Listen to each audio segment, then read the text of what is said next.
Amén. Para que lo tengamos allí en cuenta también. Y vamos a ya pasar a lo que es la palabra del Señor. Y voy a invitarle a que continuemos nuestra lectura en el libro de Apocalipsis, que es el que hemos venido considerando en estos días. Y lo hagamos, hermanos, desde el verso 8 hoy hasta el verso 11.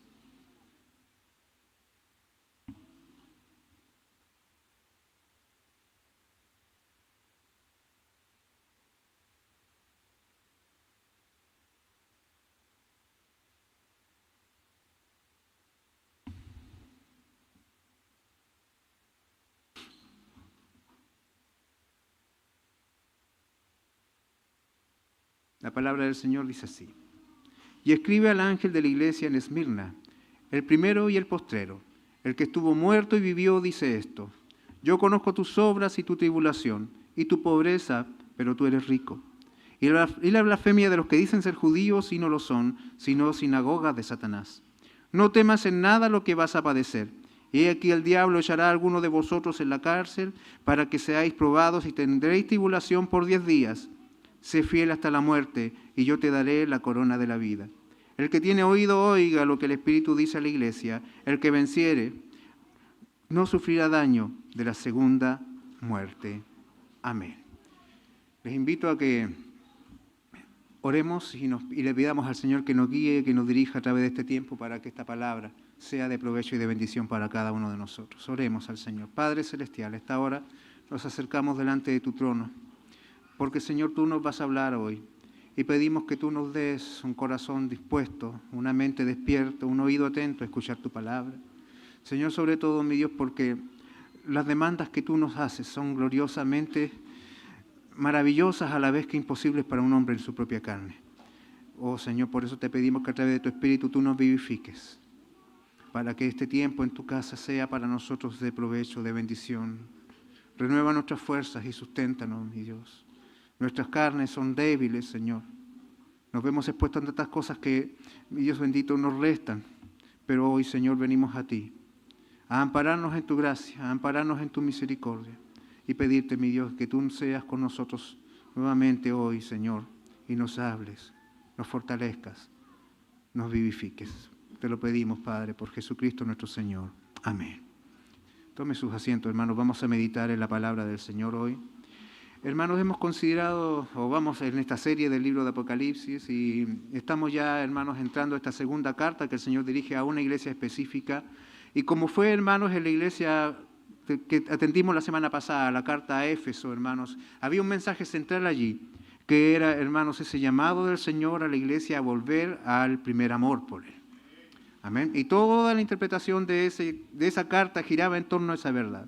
Y si ello había ese tema preeminente en esa carta, en esa porción que, hermanos, estudiamos, en esta carta que ya nosotros vamos a leer, hay también un mensaje central. Hay algo sobre lo cual gira todo lo que el Señor va a decir, y es este llamado del Señor a la iglesia a ser fiel, a ser leal a Él, aún en medio del sufrimiento.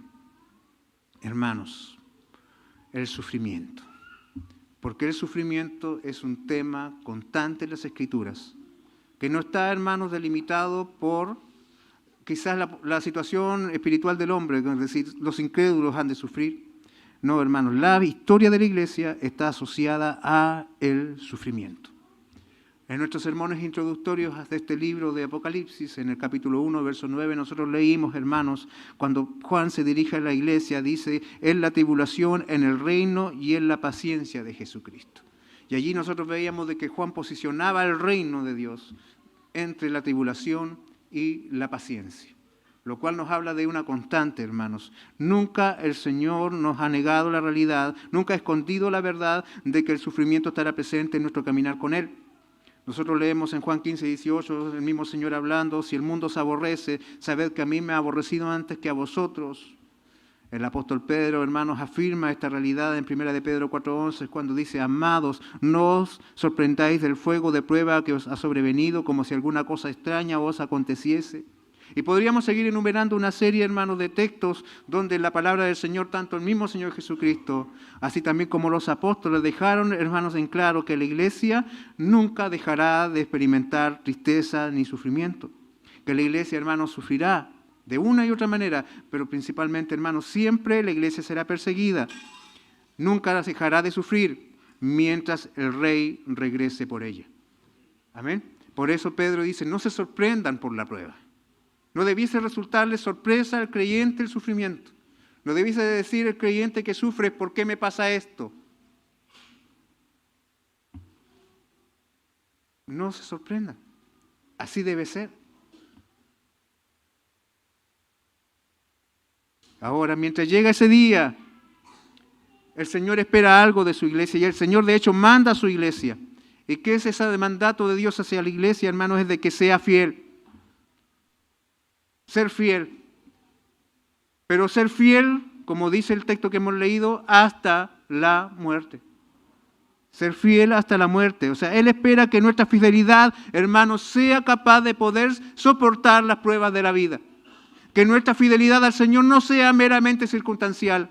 Que nuestra fidelidad al Señor no dependa de cuán bien nos está yendo en este mundo. Hermano, el estándar que el Señor demanda es un estándar muy alto. Y quizás, hermano, muy desconocido para la iglesia de este lado del mundo. Porque para nosotros, hermanos, en este lugar, en este extremo del mundo, quizás nos cuesta muy poco abandonar nuestro compromiso con el Señor. Basta con que el clima se ponga un poco más frío, hermanos, y ya condicionamos nuestra llegada al templo. Quizás, hermanos, basta con que se pongan un poco complicadas ciertas circunstancias y ya nuestro gozo depende de esas circunstancias y ya no permanece. Pero en cambio el Señor le dice a la iglesia, sé fiel hasta la muerte. Esto es algo raro para la iglesia de Occidente.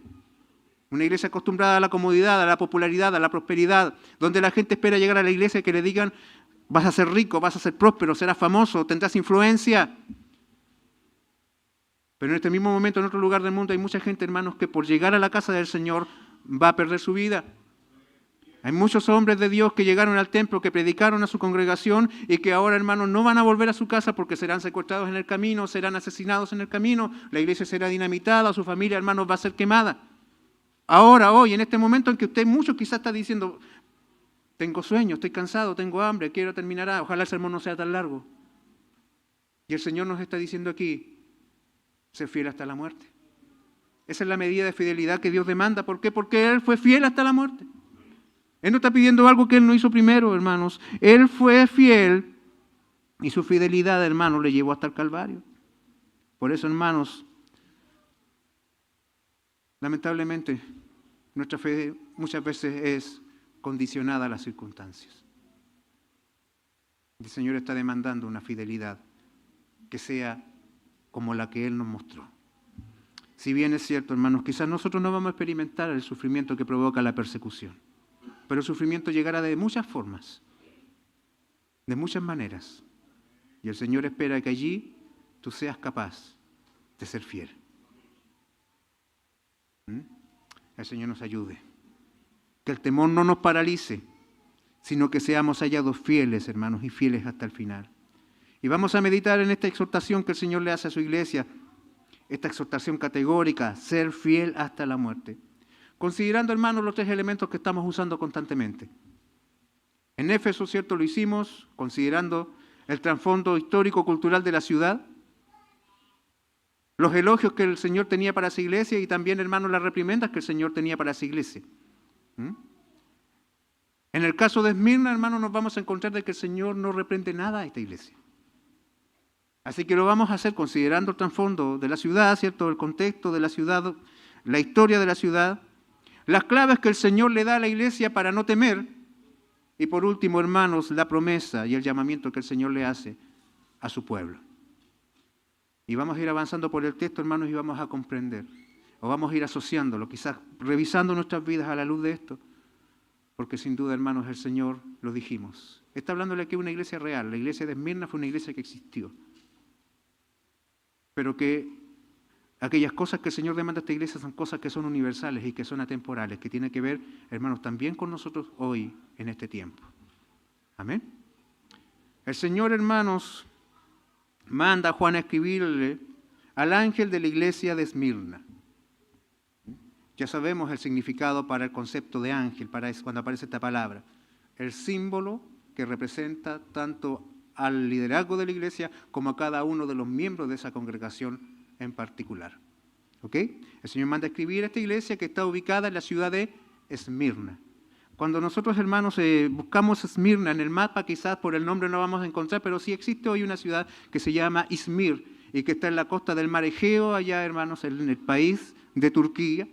Y esta ciudad, hermanos, era una ciudad muy privilegiada, una ciudad donde, si bien es cierto, en Éfeso se caracterizaba por ser un lugar multicultural, un lugar de encuentro, un lugar donde llegaban gente de muchos lugares, de muchos puntos del imperio, y por su templo construido a la diosa Diana, Esmirna era conocida por ser una ciudad rica, próspera, por causa del producto por causa de la venta de un producto en particular, el cual era la mirra. La mirra, hermanos, que usted lee en el libro de Mateo, cuando llegan los magos, ¿cierto?, de Oriente, traían entre sus presentes mirra. Mirra, hermanos, era un producto muy cotizado en aquel tiempo y que era la resina que se extraía de un árbol, que tiene un nombre bastante particular que no se lo voy a decir ahora, pero que crece, hermanos, abundantemente en esta región de la Anatolia, en Turquía. Este árbol, hermanos, prácticamente habían bosques de este tipo de árbol rodeando la ciudad de Esmirna, así que por lo tanto Esmirna se caracterizó de construir su economía sobre la producción de la mirra, ya que la mirra, hermanos, servía para muchas cosas, entre ellas era de uso medicinal, así también era valorada en la antigüedad por ser uno de los componentes especiales para la elaboración de perfumes, de incienso, de ungüentos, servía para embalsamar muertos, servía como anestésico, se los daba a los moribundos, así también se mezclaba con vinagre o agua y se los daban a los sentenciados a muerte. En fin, la venta de la mirra, hermanos, hacía rico a cualquier ciudad que tuviese a su alcance el producirla. Y en cuanto a Esmirna, hermanos, Esmirna se hizo una ciudad muy próspera por causa de la comercialización de la mirra. Y nosotros vemos que aquí el Señor hace mención a una verdad, la pobreza de la iglesia, pero la realidad de su riqueza. Y sin duda eso tiene implicancia esta riqueza que tenía la ciudad. Así que luego más adelante la vamos a ver en detalle. Lo otro que, hermanos, encontramos o podemos saber acerca de la ciudad de Esmirna es que la ciudad de Esmirna era una ciudad, como Éfeso, muy relevante para el imperio romano, ya que si Éfeso tenía un centro de culto particular, que era la diosa Diana, en Esmirna, hermanos, existía uno de los principales centros de culto fuera de Roma dedicados al emperador. En el año 26, hermanos, después de Cristo, Esmirna construyó un templo especialmente dedicado a Tiberio César, al emperador romano. Y dentro del imperio, todos los templos estaban dedicados al emperador, todos los templos dedicados al emperador estaban en Roma, ya en Europa. Este fue el primer templo fuera de Europa, es cierto, construido en honor al emperador. Y eso hizo de que esta ciudad ganara muchos privilegios de parte del imperio, que se les concedieran muchos derechos particulares. Y entre ellos, hermanos, estaba el poder hacer uso de esa riqueza que ellos generaban con mucha libertad. O sea, la gente que vivía en Esmirna, por causa de su culto al emperador, habían logrado mucha prosperidad económica. Solamente había un grupo de ciudadanos, habitantes de Esmirna, que no estaban obligados, hermanos, a rendir un culto al emperador. De hecho, la ciudad mantenía este privilegio por causa de que una vez al año había un festival donde en ese festival se adoraba la figura del César, ¿cierto? Y se reconocía que el César era el Curius. César es el Señor. Y una comunidad de la ciudad no estaba obligada a esto y eran los judíos que se habían asentado también en esta ciudad y que también era una comunidad muy privilegiada por causa de que la mayoría de ellos eran comerciantes de la mirra. Y como tenían poder económico, ellos lograron a través de su influencia de que se les liberara esta obligación de reconocer al César como Señor. Y mantenían sus privilegios, podían comerciar, eran gente que tenía muchas propiedades. Y por lo tanto eran los únicos que no estaban obligados a rendir el culto al César allá en Esmirna. Habían alcanzado mucha influencia en esta ciudad, eran prominentes comerciantes. Se les dio la libertad de construir una enorme sinagoga también en la ciudad. Y en un principio, hermanos, los romanos no distinguían entre judíos y cristianos. Ellos pensaban que los cristianos eran una especie de secta judía, así que las libertades atribuidas o dadas a los judíos, también se proyectaban hacia los cristianos. No nos vamos a hacer problema por los cristianos, ellos, ¿cierto?, son como los judíos, seguramente también adoran a los mismos dioses que adoran los judíos. Démosle la misma libertad. No los obliguemos a llamar al César Señor. Hasta que los judíos quisieron, ¿cierto?, con su influencia, separarse de los cristianos y decir, ellos no son igual que nosotros. Ellos no son lo mismo que nosotros. Usted ve que las primeras persecuciones contra los cristianos no vinieron de los romanos, sino que vinieron desde los judíos directamente. Y los judíos de la ciudad, hermanos, usando su influencia, hicieron ver a los romanos de que los cristianos no eran lo mismo que ellos, así que ahora la obligación de llamar al César Señor también se le impuso a los cristianos. Y los cristianos, hermanos, ya sabemos que para el cristiano no existe otro Señor que Cristo. Esto significó de que los judíos aprovecharon esta instancia entre política y religiosa para poder poner a los romanos en contra de los cristianos y que ellos hicieran su trabajo de exterminar a los cristianos. Porque cuando los cristianos no quisieron reconocer al César como Señor, ¿se acuerda usted de qué le acusaron? Les acusaron de ateos. No reconocían la deidad romana que existía en el César y por lo tanto fueron considerados enemigos del Estado y fueron perseguidos salvajemente por causa de que ellos nunca estuvieron dispuestos a confesar sino nada más que Jesús es el Señor. La iglesia de Esmirna, hermanos, surge de la academia que Pablo tenía en Éfeso. Allí, hermanos, de allí salieron los primeros pastores que levantaron la iglesia en Esmirna y se fue desarrollando en el tiempo, y uno de los pastores más conocidos fue un discípulo del apóstol Juan llamado Policarpo. El pastor Policarpo, hermanos, que más o menos pastoreó la iglesia entre los años 130 al 155 después de Cristo, fue entregado por los judíos a los romanos justamente por el pecado del ateísmo, de no reconocer que el César era el Señor. Y cuando, hermanos, él llegó, la condena hacia él, la condena que se le impuso a Policarpo fue la de morir quemado. Y sabe usted un detalle, los judíos de la ciudad pidieron que se les concediera el privilegio de juntar la leña para quemar a Policarpo. Policarpo, siendo un niño, tiene que haber escuchado decir a su pastor Juan, ser fiel hasta la muerte. Y eso, hermanos, caló profundo en su corazón. Porque cuando llegó la oportunidad, de hecho, él era un hombre tan prominente en la ciudad, tan conocido que el mismo procónsul romano fue donde él y le ofreció la posibilidad de liberarse del sacrificio si solamente él maldecía el nombre de Cristo y reconocía al César como Señor. No era algo tan difícil.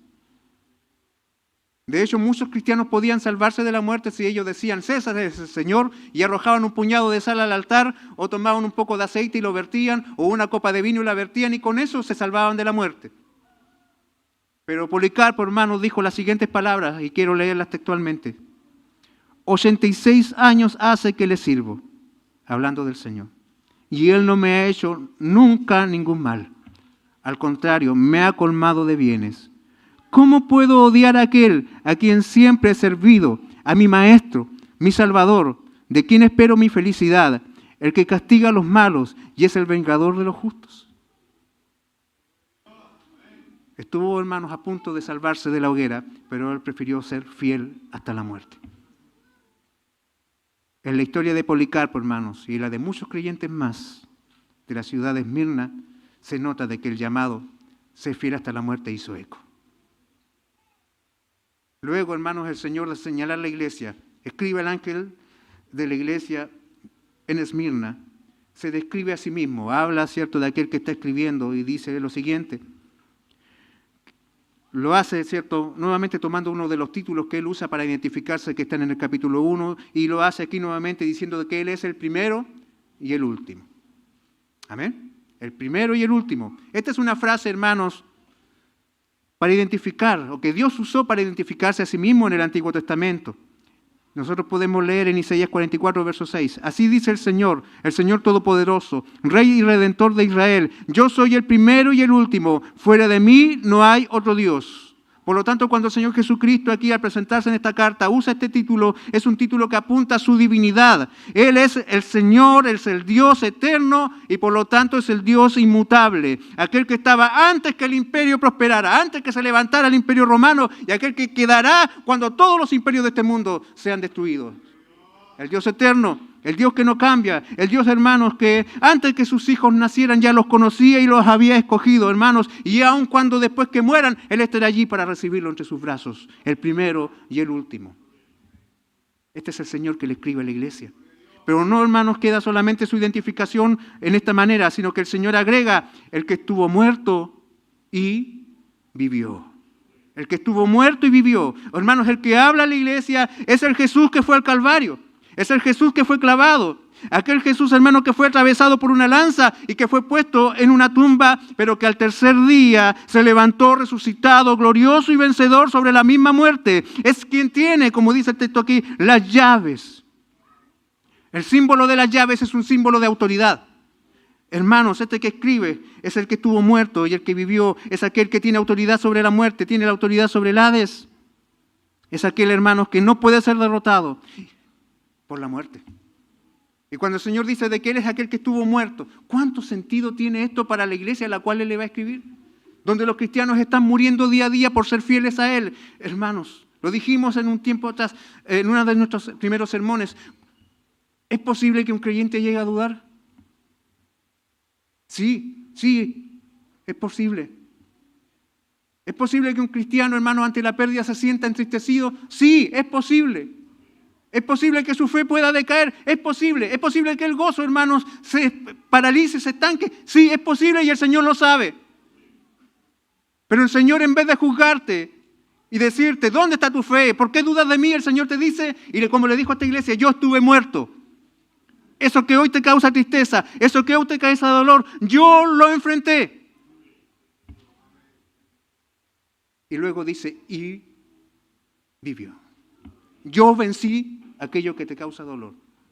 Hermanos, ¿cuántos creyentes pensaban al ir a enfrentarse a su verdugo? Y por lo que estoy muriendo, ¿valdrá la pena morir? Si cuando la salida era tan fácil la que les ofrecían. No verás a tus hijos ser quemados vivos si tú solamente dices que el César es Señor.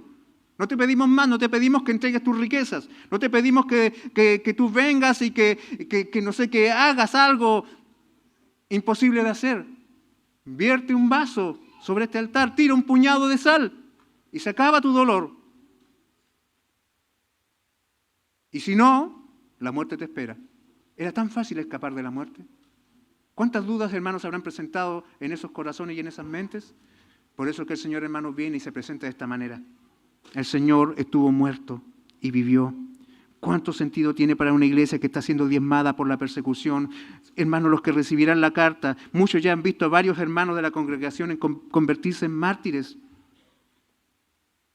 Pero el Señor tiene, Él es lo mejor que tú y yo podamos tener. Una vez lo dijimos, hermanos. Cuando el Señor quiere bendecir a su iglesia, cuando el Señor quiere alentar a uno de sus hijos, cuando el Señor, hermanos, quiere poner de pie otra vez a aquel que ha caído, de aquellos que Él ama, no lo hace cambiando sus circunstancias, no le hace dándoles, hermanos, una puerta A, B y C de alternativas para que puedan ver mejorar su situación. El Señor, hermano, no viene a entregar cosas así. Cuando el Señor quiere levantar tu vida, Él viene y se entrega a sí mismo por ti. Él se da a sí mismo, no cambia las circunstancias, Él se entrega, Él se da a conocer. Bendito sea el Señor. Por eso, hermanos, tú no pongas tu gozo en que las circunstancias puedan cambiar. Ancla tu felicidad, ancla tu esperanza en el hecho de que tú tienes a Cristo que fue a la muerte y la venció. Eso le da sentido a todo, hermanos. Bendito sea el Señor. Y el Señor sigue hablando y diciendo en el verso 9, yo conozco tus obras. Tal como lo hizo con Éfeso, hermanos, el Señor nuevamente está hablándole a su iglesia de que Él que conoce a la iglesia. Y esto, hermanos, es porque Él es el que camina entre los 7 candeleros. Y Él es el que tiene las 7 estrellas en la diestra de su mano. Amén. Él anda, hermano, y está con su iglesia. Él está presente en la vida de su iglesia y por lo tanto el Señor puede decir con perfecta autoridad, yo conozco. Él tiene el detalle absoluto, el conocimiento minucioso de la vida de su iglesia. Y Él dice aquí, yo conozco tus obras y tu tribulación y tu pobreza, pero tú eres rico. El Señor no ignora el trabajo y esfuerzo de su iglesia. Y ese conocimiento, hermanos, es tan detallado y por eso el énfasis en el tú constante que aparece en este texto. Este tú está hablando de individuos específicos. Yo conozco cada una de las circunstancias de cada uno de mis hijos, cada uno de sus esfuerzos, cada uno de sus sufrimientos, cada uno de sus dolores. Hermanos, el Señor no tiene un conocimiento colectivo de su iglesia, pero también tiene un conocimiento individual de la iglesia. O sea, hermano, alguien puede decir, pero lo que a mí me está pasando es diferente a lo que le está pasando a él. Hermano, y el Señor conoce lo tuyo y conoce lo de él y conoce lo de cada uno de sus hijos. Su conocimiento es perfecto de tu vida. Absolutamente perfecto y acabado y minucioso de la vida de cada uno de ustedes, hermanos. Por eso el Señor se presenta así delante de la iglesia. Yo tengo información, tengo el conocimiento, yo conozco todo, yo no ignoro nada. El Señor no ignora el trabajo y el esfuerzo de su iglesia.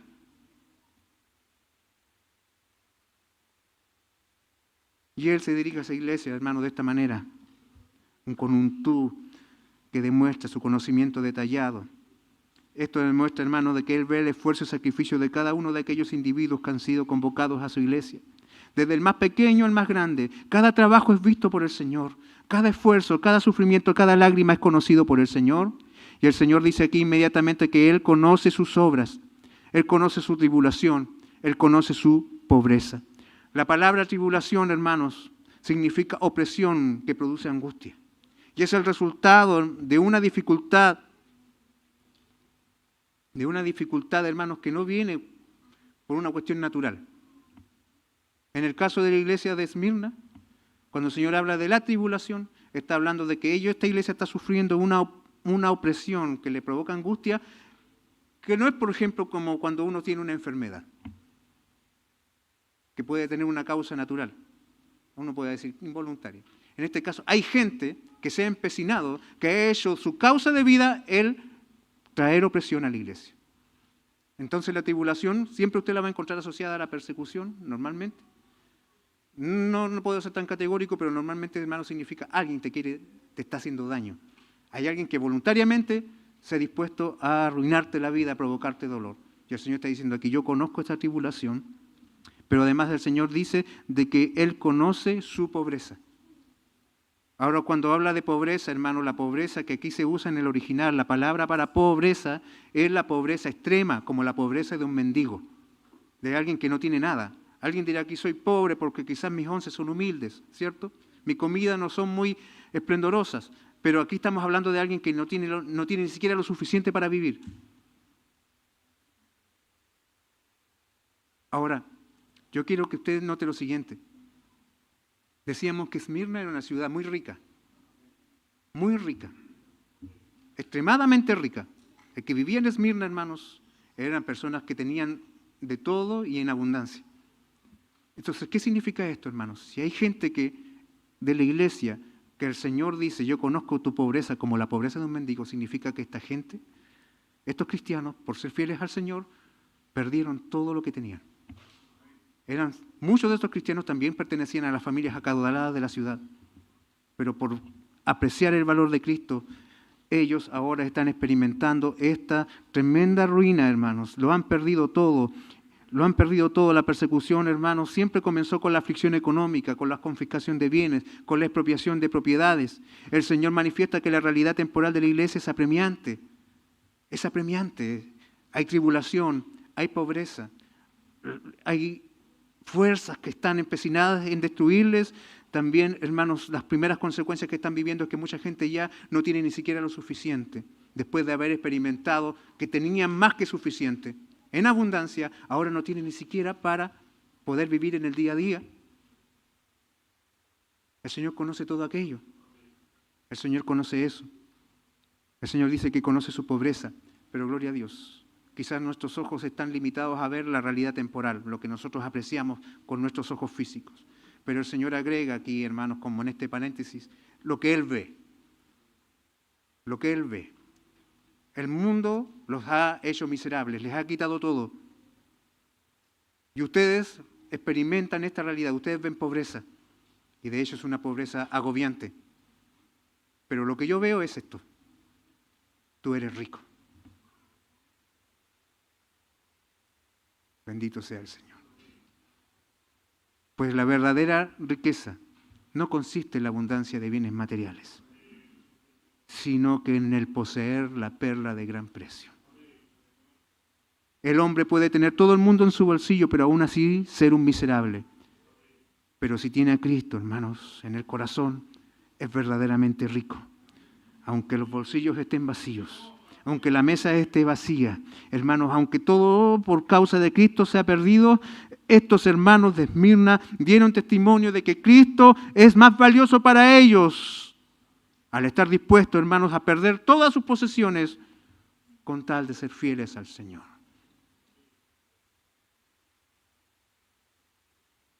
Yo conozco tus tribulaciones, tu pobreza, pero tú eres rico. Tú eres rico. ¿Por qué? Porque me tienes a mí. Bendito sea el Señor. ¿Dónde está tu tesoro? ¿Cuál es el tesoro de tu vida? ¿Por qué es tan importante, hermanos, identificar tu tesoro? Porque donde esté tu tesoro, ahí estará tu corazón. Si anclas tu felicidad en las cosas materiales, en las cosas temporales, tu gozo será temporal. Pero si pones tu corazón en lo eterno, tu gozo será eterno. ¿Es Cristo más valioso que este mundo? ¿Cuán valioso es Cristo para ti? ¿Cuán valioso es Cristo para ti? Ahí está la verdadera riqueza, hermanos. Bendito sea el Señor. El Señor conoce su iglesia.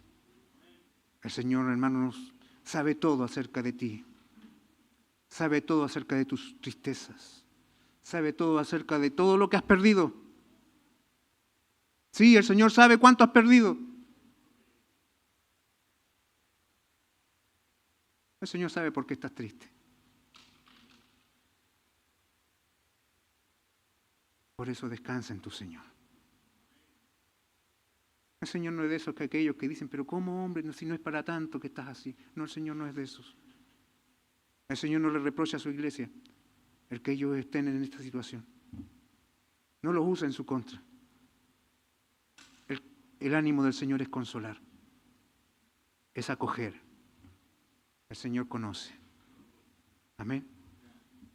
Conoce las circunstancias de su iglesia y todo lo que están viviendo, pero así también el Señor conoce a su pueblo, que su pueblo, hermanos, tiene un enemigo. Y el Señor sabe cuál es ese enemigo. Cuando dice también lo siguiente, y aquí está hablando del momento, de las cosas que el Señor conoce, dice, y la blasfemia de los que dicen ser judíos y no lo son. El Señor sabe quiénes son los enemigos de la iglesia. Y el Señor acá está diciendo la blasfemia. La palabra blasfemia, hermanos, es usada para referirse a una ofensa directa contra Dios. Y un judío típico, hermanos, típico, medio, sabía de que una de las cosas que ellos nunca debían hacer, era blasfemar contra Dios. Porque eso implicaba un castigo directo de parte de Dios. Y en este caso el Señor está apuntando a los causantes del dolor de su pueblo. ¿Se acuerda que yo le hablé acerca de la historia de la iglesia de Esmirna y que en Esmirna había una tremenda comunidad de judíos muy prósperos que fueron, hermanos, los que acusaron a los cristianos contra los romanos? Ellos, hermanos, en cierta forma fueron los precursores materiales del sufrimiento que la iglesia está experimentando. Y el Señor dice lo siguiente, ellos han blasfemado al hacer esto en contra de ustedes. Me han ofendido a mí con lo que le hicieron a ustedes. No es a ustedes a quienes injurian. Su ataque en contra de ustedes es un ataque contra mí. El que se pone contra uno de mis hijos se ha puesto en contra mí. Aquellos que hace de mi iglesia su enemigo, se ha ganado un enemigo, y soy yo. El Señor ha dicho muchas veces, mía es la venganza.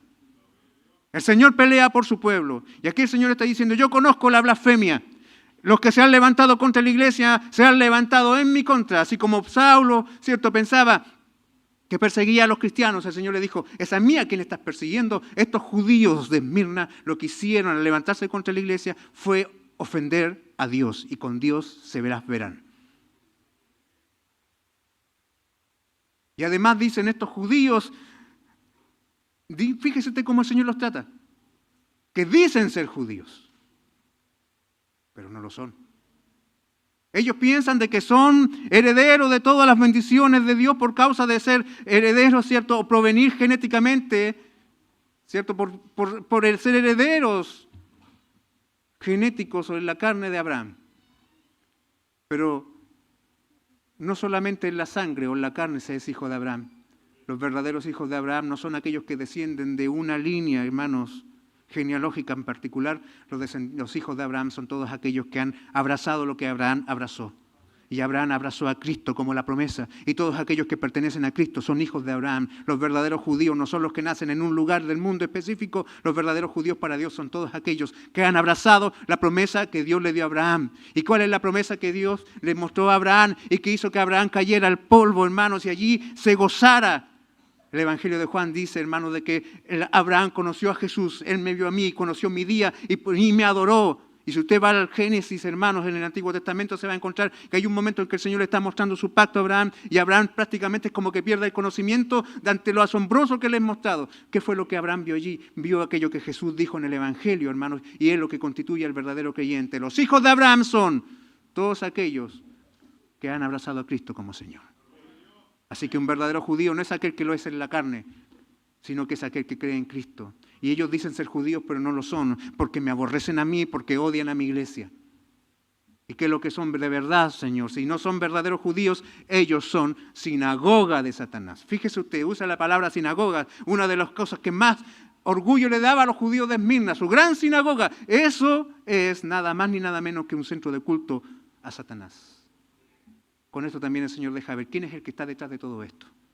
Dijimos que los instrumentos materiales de la persecución eran los judíos, pero el que estaba detrás de los judíos es aquel que aborrece la iglesia, el acusador de los hermanos, el príncipe de este siglo, que todo el tiempo, hermanos, ha luchado por estancar el avance del Evangelio, hermanos.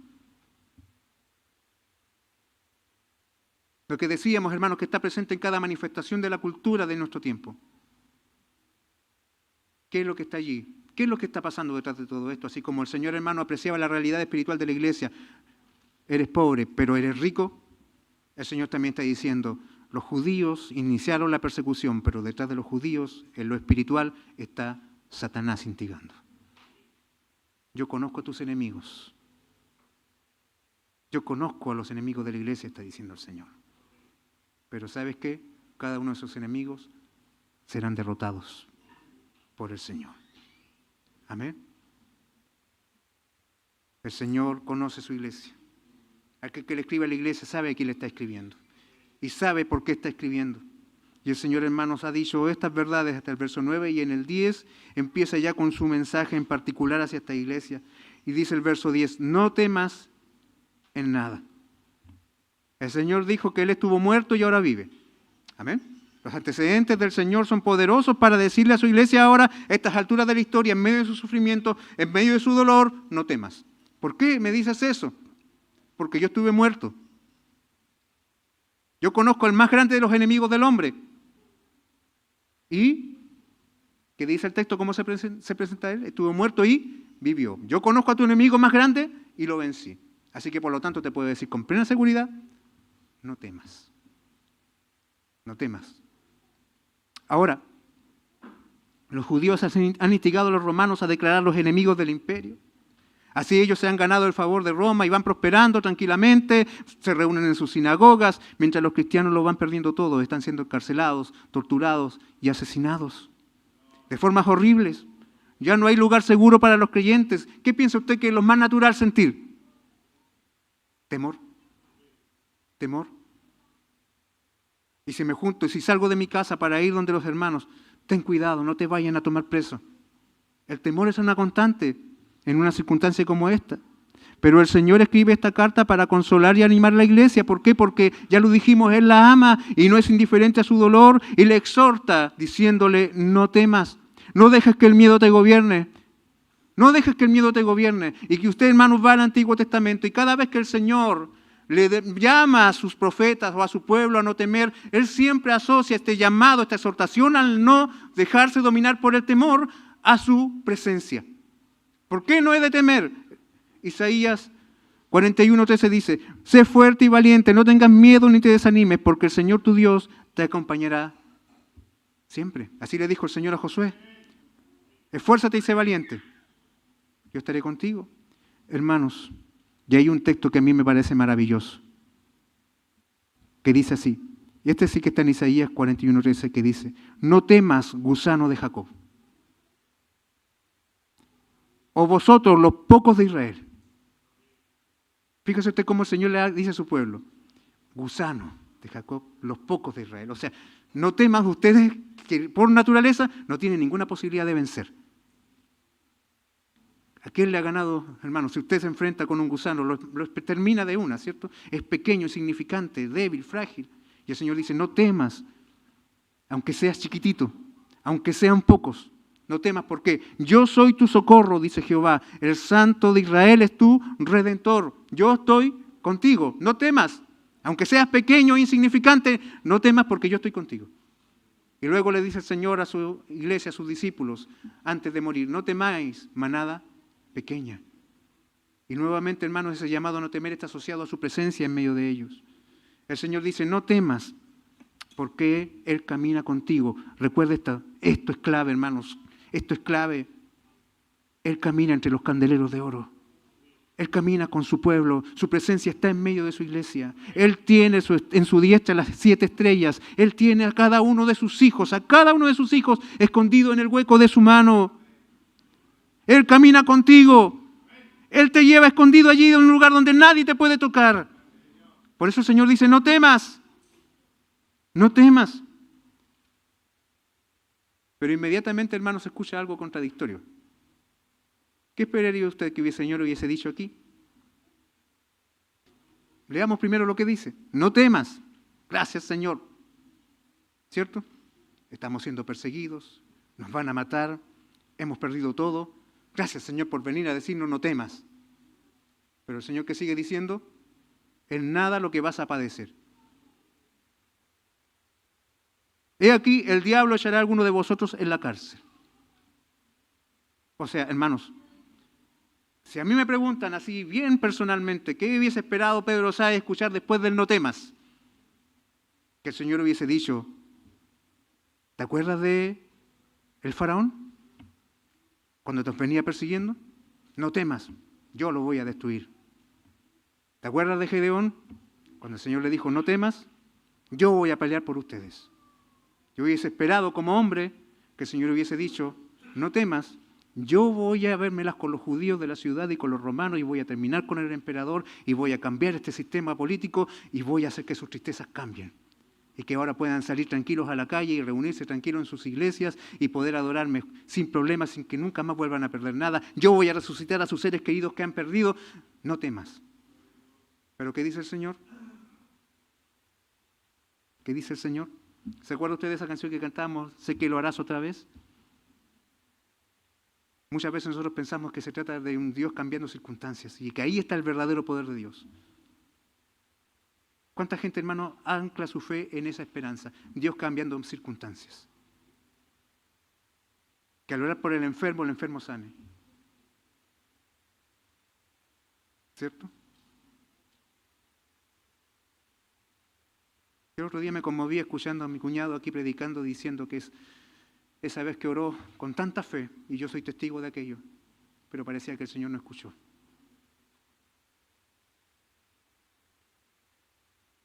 Todas esas veces, hermanos, que has orado esperando una respuesta específica, no había por dónde equivocarse. Y el Señor no respondió como nosotros pensábamos que Él debía haber respondido. El Señor está diciendo aquí a la iglesia, no temas, pero no porque yo voy a hacer tus circunstancias mejores. De hecho, lo que viene es difícil. Y eso difícil le da razón al hecho de que el Señor diga no temas. O sea, no es suficiente lo que ya hemos vivido, lo que viene todavía sigue siendo terrible, ¿eh? Y quizás peor. Viene un incremento del dolor, viene un incremento de la tristeza, porque el Señor dice acá, No temas en nada lo que vas a padecer. No son pequeños problemitas. No es una gripe. No es que te va a ir mal, las ventas de la mirra van a bajar este año. Es padecimiento. Es padecimiento. Los sufrimientos no se han acabado. Aún debes esperar que el acusador, el diablo, meta a alguno de ustedes en la cárcel. Y bueno, y uno podría pensar, ¿qué pasó con el poder de Dios? ¿Qué pasó con el poder de Cristo? ¿Qué pasó con su compasión? ¿Dónde quedó la promesa de que yo soy tu sombra, tu mano derecha? Pero este anuncio, hermano, no contradice esa verdad, sino que la afirma. Pues revela, hermanos, que Dios tiene el control de todas las situaciones. Él conoce cada circunstancia, hermano, y Él espera que su pueblo, hermanos, que su pueblo responda. Y por eso Él se lo revela, hermanos. Él se lo revela amorosamente, queriéndonos decir con esto el Señor: yo sé que muchos de ustedes serán acusados y llevados a la cárcel, pero yo ya conozco tus sufrimientos. Yo sé todo lo que ustedes van a pasar. Yo conozco cada una de tus situaciones. El Señor quiere que su pueblo conozca y sepa de que Él no es sorprendido por las cosas que pasan. De que las cosas que ocurren en los misteriosos recodos del camino de la vida, nada de aquello sorprende a Dios. Nada de eso sorprende al Señor. Nada de eso, hermanos, deja al Señor así congelado. ¿Y ahora qué hago contra esta tristeza? ¿Qué hago en medio de este dolor? No me lo esperaba, no lo veía venir. No, hermano, el Señor sabe tu futuro. El Señor conoce cada cosa que va a acontecer. ¿Te acuerdas cuando leíamos, hermano, al final del año pasado, un salmo y exhortábamos el salmo y él decía de que en tus manos están mis días, en tus manos están mis tiempos? Eso que tú no sabes, el Señor ya lo sabe. ¿Qué va a venir de aquí a fin de año? Yo no lo sé, pero el Señor ya lo sabe. El Señor lo conoce. Y porque el Señor conoce aquello y el Señor, hermanos, conoce el futuro, porque Él escribió el futuro, hermano, el Señor viene y tiene la autoridad y el poder de decirnos: no temas. No temas. Yo sé que Satanás va a lograr que muchos de ustedes lleguen a la cárcel, y los que lleguen a la cárcel no van a salir de ahí, sino solamente para luego ser sacrificados en el circo. Yo lo sé. La tribulación va a aumentar. El diablo va a usar a sus siervos para acusarlos y tratarlos como criminales. No debemos olvidar que detrás de los poderes temporales hay un poder espiritual, real y personal, hermanos, que se ha empecinado en poner todos los recursos de este mundo en contra de Dios. Él dirige la corriente de este mundo, es el príncipe de este siglo, que opera especialmente para oprimir y destruir la iglesia. Él pondrá a muchos hermanos en la cárcel, y llegar a esa cárcel va a significar de que muchos hermanos solo salgan de allí para ir a alimentar leones. El Señor no esconde a los suyos el costo, hermanos, que puede llegar a tener el servir en un mundo que está bajo la influencia de Satanás. El Señor, hermano, no es como esos predicadores actuales que muchos escuchan en la televisión y en la radio, que solamente asocian el Evangelio a la prosperidad material y que están ofreciendo tu mejor vida ahora. Hermanos, cuando tú llegues a una iglesia donde te dicen, dependiendo de tu ofrenda, así el Señor te prospera, huye de allí, eso es demoníaco. Cuando tú llegas a una iglesia que te dicen, sirve a Cristo y tus problemas seguirán, huye de allí, eso es falso. El Señor dice: yo conozco que vendrá Satanás a acusar a mis hijos y los pondrá en la cárcel.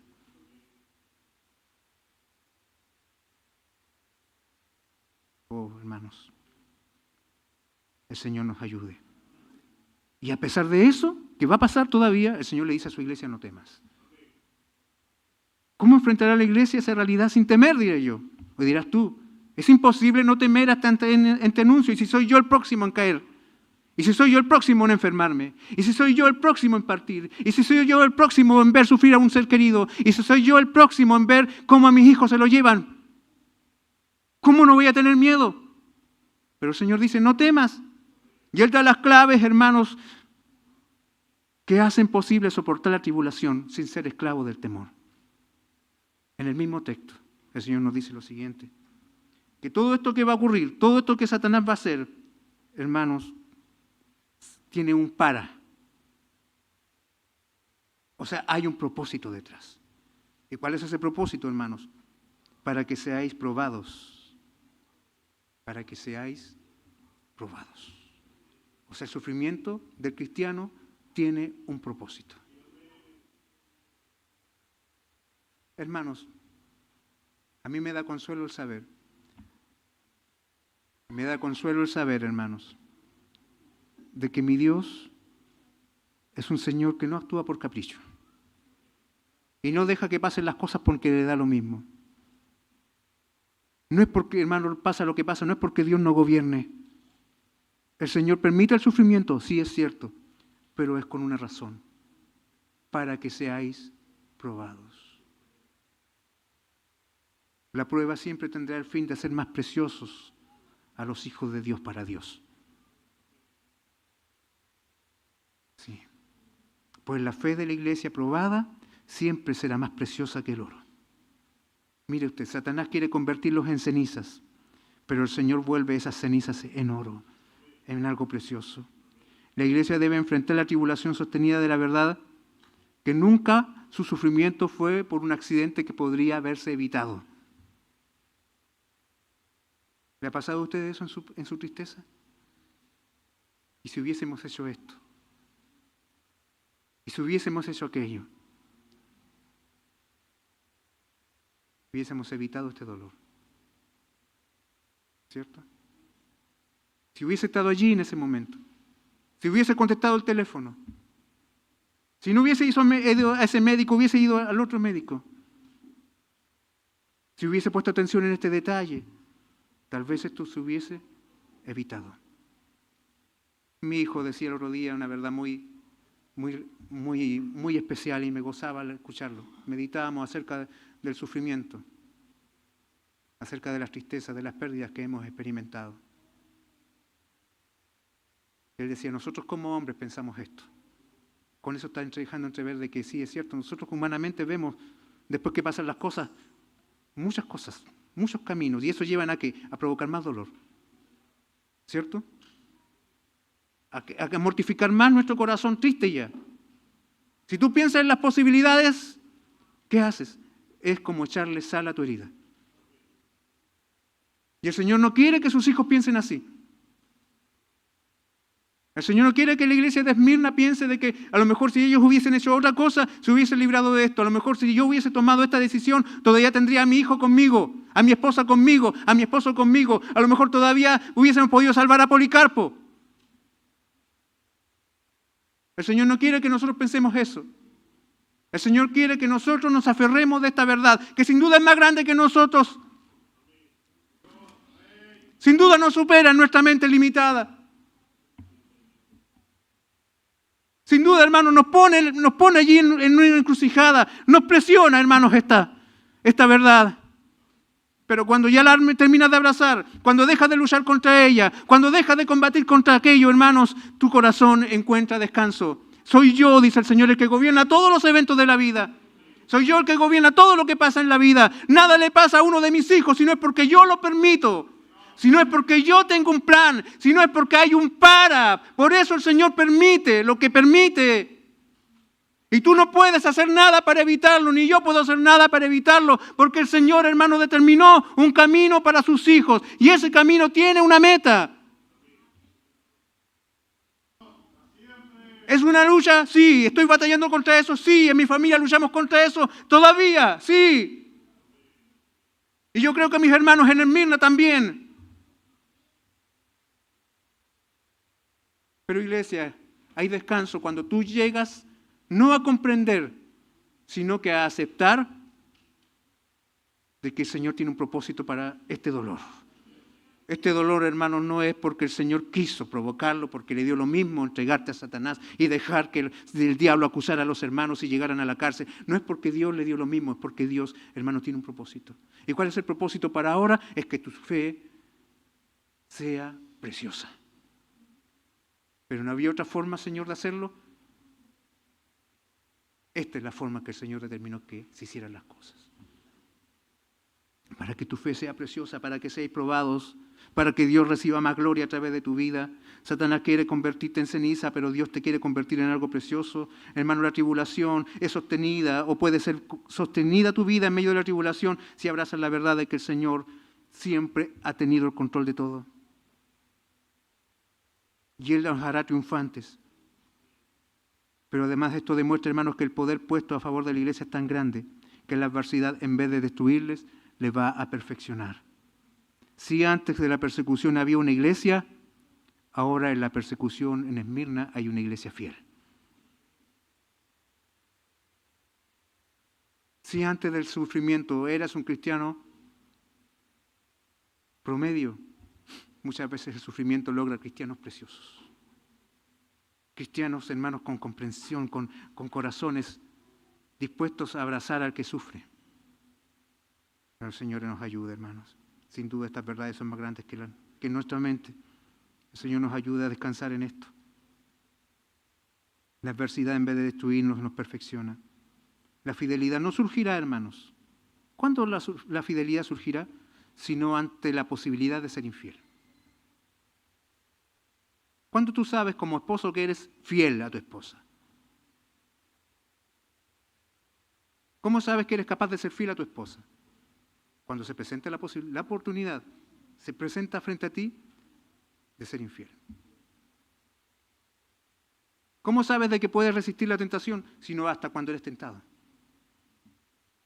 La fidelidad de la iglesia nunca será, hermanos, aparecerá como en el horizonte de la iglesia, sino hasta que aparezca la posibilidad de ser infiel.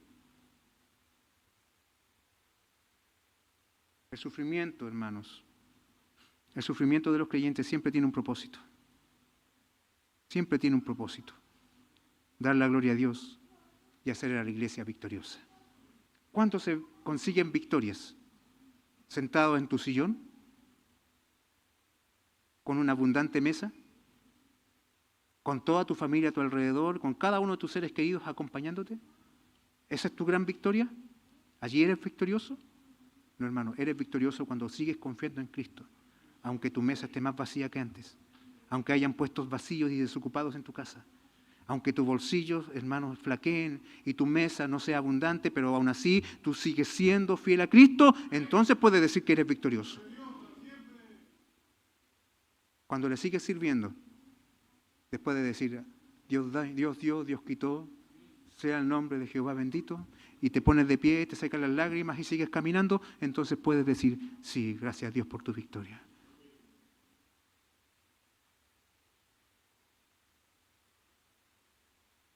Y esta es una de las claves para no tener temor en medio de la tribulación. Saber de que hay un propósito para el sufrimiento. Para que seáis probados.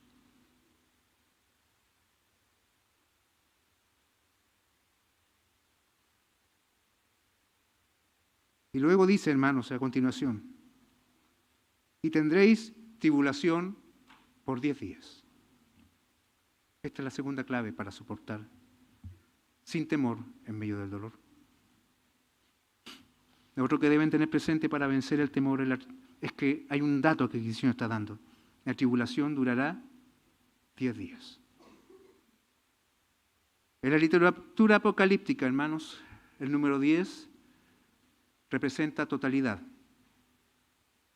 lo que indica que es un periodo definido por el Señor, donde sus propósitos serán perfectamente cumplidos dentro de un periodo específico de tiempo. ¿Está entendiendo? Cuando hablábamos del 7, estábamos hablando de plenitud. No falta nadie, ¿cierto? Cuando estamos hablando del 10, estamos hablando de que el Señor dijo, este es un tiempo, empieza el 1 de enero, termina el 15 de diciembre, un ejemplo. No más que eso. Y allí, en ese periodo, yo haré todo lo que me propuse hacer y no me va a faltar nada por hacer. Amén. Ahora, ¿es un periodo largo? ¿Es un periodo corto? No, en detalle, quizás no tenemos ese dato, pero sí sabemos que será un periodo completo. La tribulación durará 10 días. Por eso son llamados a no temer. Son 10 días de sufrimiento. Son 10 días de tribulación. 10 días de dolor, de persecución. Pero gloria a Dios. Gloria a Dios por esto. No hay un día 11.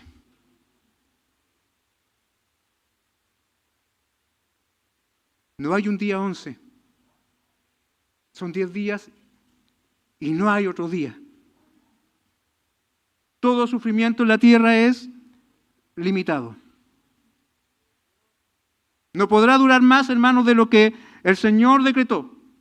El poder de Satanás, hermanos, el poder que Satanás impondrá sobre la iglesia ha sido completamente delimitado por el Señor. Satanás, tú podrás dañar a mi iglesia y mandarás a mis hijos a la cárcel, pero después del día 10 no tienes poder. Yo he decretado que tú tienes un límite y tú no puedes hacer nada más de lo que yo permita que tú hagas. La tristeza durará lo que tiene que durar según lo que el Señor determinó. No es Satanás el que gobierna, soy yo el que gobierna, está diciendo el Señor.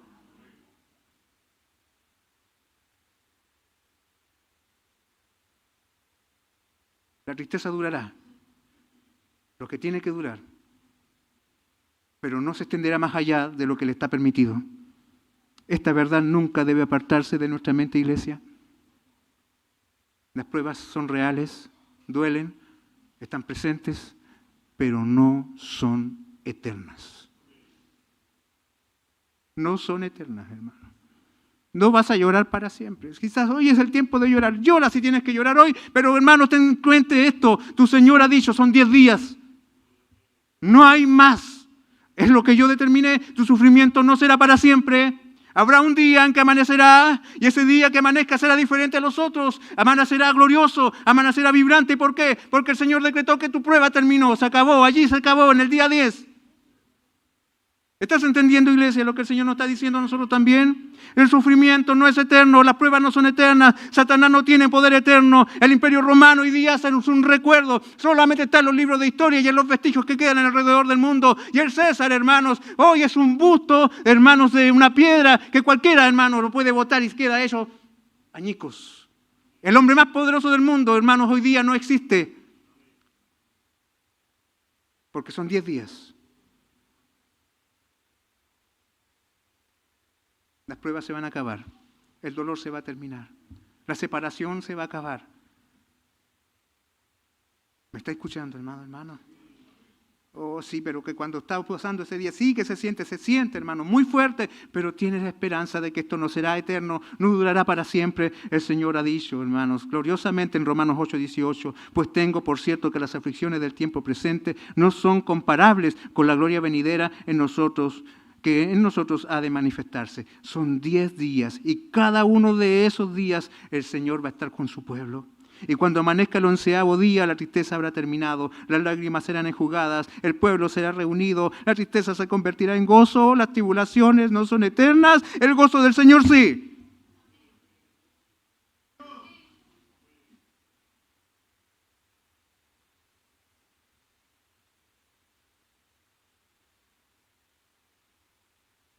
Estas son las verdades que hay que abrazar, hermano, que hay que abrazar para no temer en la tribulación.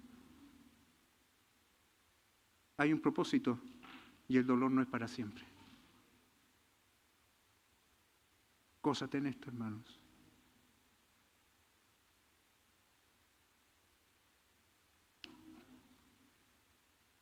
Señor nos ayude. Si para Éfeso, hermanos, hubo un llamado del Señor a volver al primer amor, para Esmirna también hay un llamado y este es ser fiel hasta la muerte. La fidelidad, hermano, representa el valor que le damos a algo. Yo soy fiel a algo cuando entiendo lo que eso vale.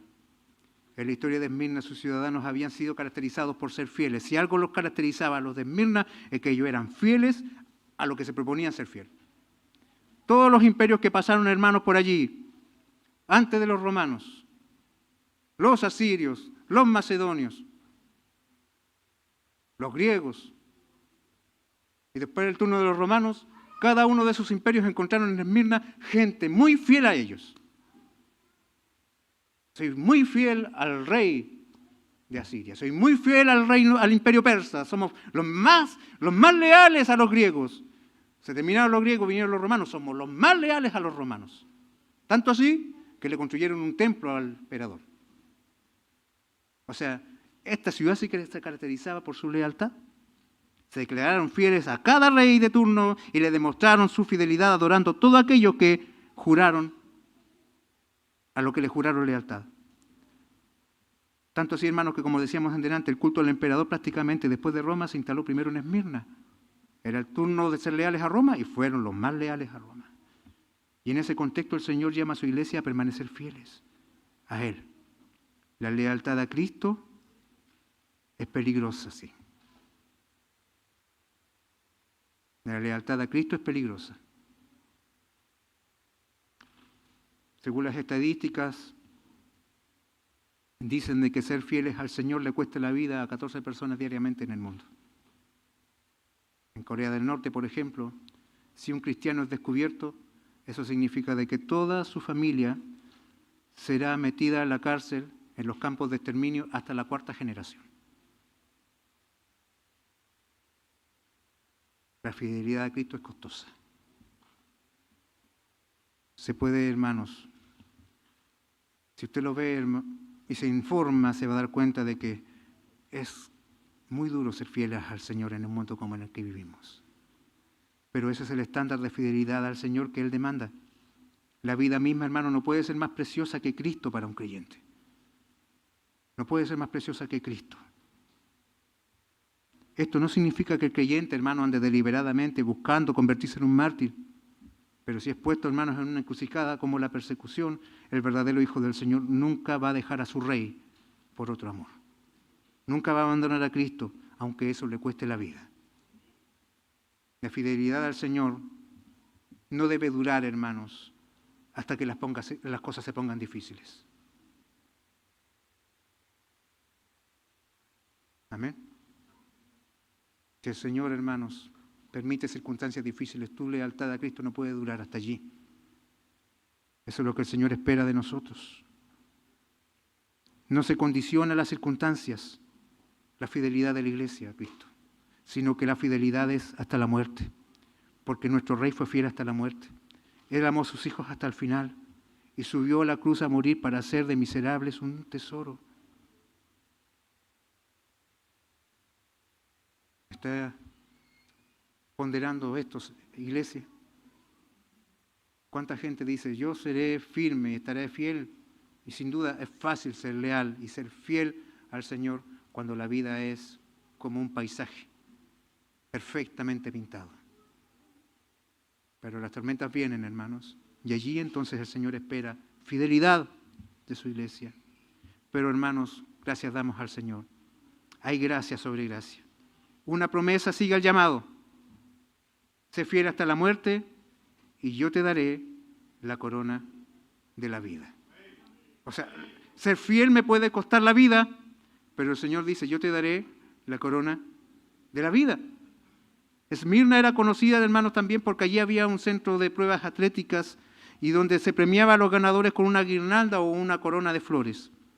Pero esta distinción deportiva, hermanos, se marchitaba en poco tiempo. Algo que nunca ocurrirá con la corona que el Señor dará a los creyentes por su fidelidad hasta la muerte.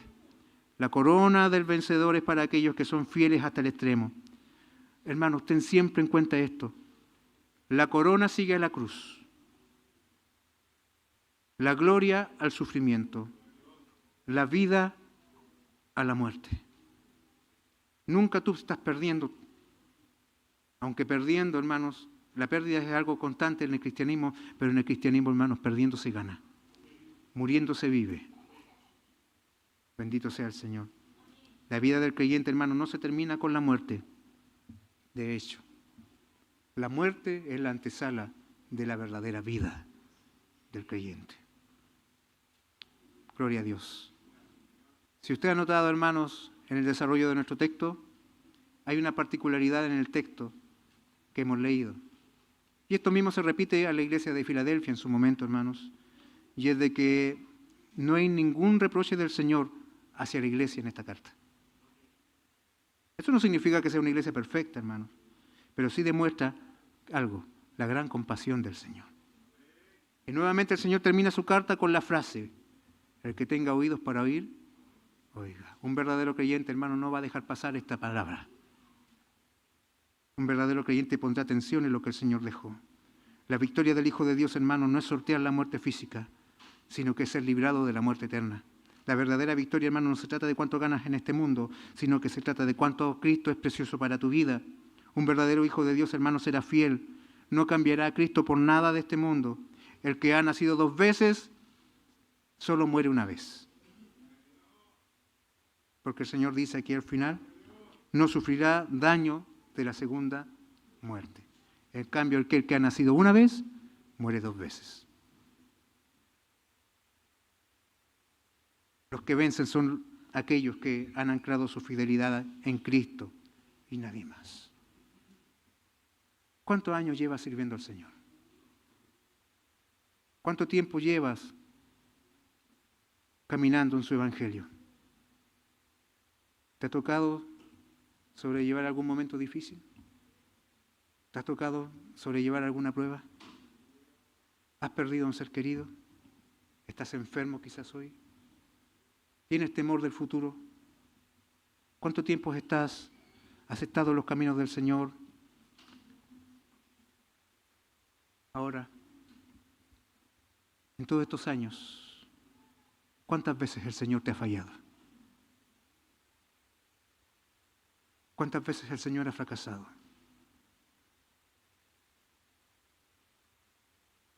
A estas alturas de la vida, ¿habrá otro amor que merezca el amor que Cristo demanda para Él en tu corazón?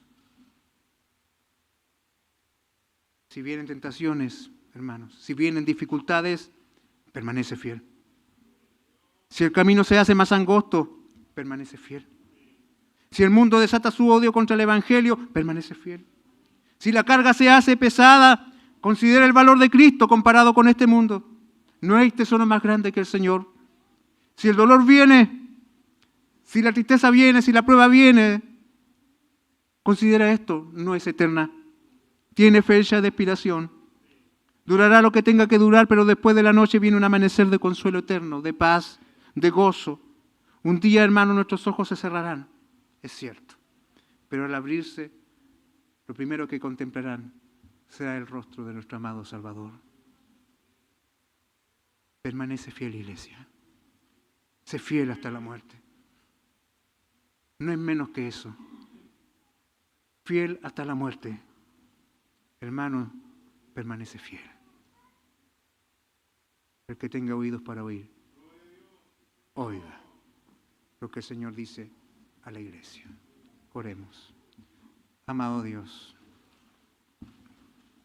cuán grande es el conocimiento que tú tienes de cada uno de nosotros. Tú sabes que muchos hemos llegado hasta este lugar, abatidos, cansados, tristes, superados por tantas cosas de la vida. Pero aquí estamos hoy, mi Dios, en medio de tu casa, expuestos, Señor, a tu mirada. Tú eres un Dios que conoce todo. Eres el Señor que camina entre los candeleros de oro y el que tiene las 7 estrellas en su mano. Tú eres el Señor que gobierna, el que nunca ha perdido una batalla, el que conoce a nuestros enemigos y el que conoce nuestro sufrimiento. No eres un Dios que ignora el dolor de tus hijos. A esta hora, mi Señor, tu demanda es alta. Sin duda tu llamado es alto, pero aquí estamos, Dios, humillados delante de ti, sabiendo que somos débiles para tanto de lo que se nos pide, de que no somos, Señor, a este momento quizás muchos aquí se sienten absolutamente incapaces de responder al llamado de ser fieles hasta la muerte, porque, Señor, sus noches han sido eternas, sus dolores han sido grandes, su pena es inmensa. Y tú vienes y nos dices ser fiel. Pero gloria a Dios, tu demanda, Señor, no está anclada solamente en lo que nosotros podamos hacer.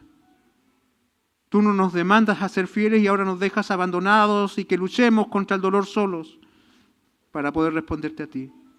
Tú nos dices, Señor, de que tú tienes un plan para este dolor que nos tiene así. Pero también, Señor, nos has dicho que vendrá un día en que ya este dolor no tendrá poder sobre nosotros. Y allí tú nos mostrarás que nunca nos dejaste solos. Tú no nos pides nada que primero tú no nos hayas dado. Tú no nos demandas nada que primero tú no hayas hecho. Si tú eres el Dios que demanda fidelidad de tu iglesia, es porque tú fuiste fiel. Y fuiste fiel hasta la muerte primero que cualquiera de los mártires de la iglesia. Tú no nos pides nada que primero tú no hayas hecho. Ayúdanos a mirarte. Ayúdanos a abrazarnos de ti. Ayúdanos a encontrar consuelo en ti. Te lo pedimos, Señor. Vivifícanos. Vivifícanos, Señor Jesús. Amén. Amén. Que Dios nos bendiga, hermano.